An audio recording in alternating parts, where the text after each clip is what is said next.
Upper limit होगा, ये तो पता होना चाहिए ना, तभी तो कर पाएंगे। यस सर, तो बस वो पता नहीं लग सकता। हाँ लग सकता है ना, वो आपको दिख रहा है कि 2y, तो उससे ग्राफ बनाने से इजीली दिख जाता है हमें कि क्या है ना। अदरवाइज बिना ग्राफ बनाए भी कर सकते हैं, अगर आपको आइडिया चल रहा है डिफरेंट वैल्यूज लेके देख लीजिए, वैसे भी हो सकता है, वैसे भी दिख रहा होगा आपको कि है ना 0 0 पे तो वही रहेगा, सेम ही रहेगा ओरिजिन पे 0 0 0 पे, बाकी डिफरेंट वैल्यूज लेके आप चेक कर सकते हैं कि वैल्यू कौन सी लोअर लिमिट कौन सी अपर लिमिट है, तो लिया जा सकता है ना। ओके। हाँ तो सर मैंने आपको एक स्क्रीनशॉट भेजा है। जी जी क्वेश्चन हाँ इसमें कॉस का जो ये कन्वर्जेंट है ना, तो वो तो समझ में आ गया, मतलब निकाल के वैल्यूज, लेकिन जो आपने ग्राफिकल से बताया ना, तो हाँ वो बता दीजिए।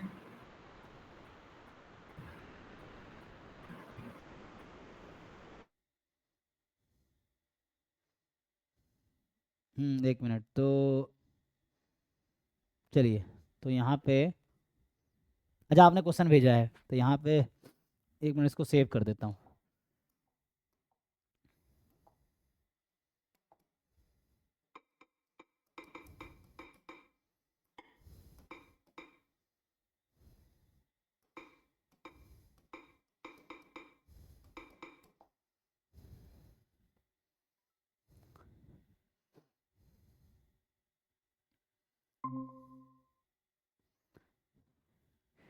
जी इसमें आप क्या पूछ रहे हैं कि वो कन्वर्ज कर रहा है, ये तो समझ में आ गया, बट जो आपने ग्राफ से बताया ना कि एक लाइन बना, मतलब कॉस का कर्व बना के फिर लाइन दिखा के फिर 0.7 समथिंग पे कन्वर्ज कर रहा है। नहीं वो तो ग्राफ से दिख जाता है ना, जैसे मान लो suppose X N converges to L, so X N plus one will also converge to L, ये रिजल्ट है as N tends to infinity. तो जब इसने कहा हुआ है कि X N plus one is cos X N, तो आप दोनों तरफ लिमिट लगाएंगे, टेकिंग लिमिट बोथ साइड, तो आएगा L is equal to cos L, यही है। सो ये वैल्यू आएगी L is equal to cos L, और यहाँ से ग्राफ जब बनाओगे आप कॉस 0 1 इस तरह से ना, तो और y बराबर x का ग्राफ ये होता है, तो there will be a unique solution, so this has unique solution, graph से दिख रहा है ना। यूनिक सॉल्यूशन कहाँ होगा, ये point, so there is one intersection point that will cut this function, so this is the intersection point. मुझे नहीं समझ में आ रहा है। अरे आप ये बताइए, आपको वो ग्राफ बनाना आता है? मैं अगर पूछूं आपसे कि x is equal to cos x has find the number of roots, तो आपने इस तरह के क्वेश्चंस नहीं किए होंगे ना। आपसे क्वेश्चन पूछा जाए कि find number of roots of this equation, इसमें कितने रूट्स है इसके पास, तो कैसे इस तरह क्वेश्चन आप सॉल्व करते हैं? तो इसका मतलब आपको ये सब सॉल्व करना आता ही नहीं, इस तरह क्वेश्चन कभी आपने सॉल्व किए नहीं, इसका मतलब यही है ना। जैसे आपसे पूछे कि x is equal to sine x है, इसके पास कितने सॉल्यूशन है, x is equal to cos x कितने सॉल्यूशन है, x square is equal to x के पास कितने सॉल्यूशन है। तो एक तो होता है मैथमेटिकली, दूसरा होता है ग्राफिकली। जैसे मान लो इसी को मैं सॉल्व कर रहा हूँ, अगर आप सॉल्व करेंगे तो मैथमेटिकली क्या आंसर आएगा?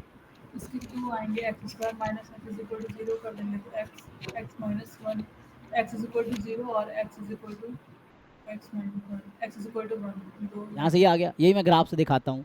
आपको एक्स स्क्वायर का ग्राफ बनाना आता है, ये है, और एक्स का ग्राफ बनाना आता है, लाइन। राइट पे ले हाँ।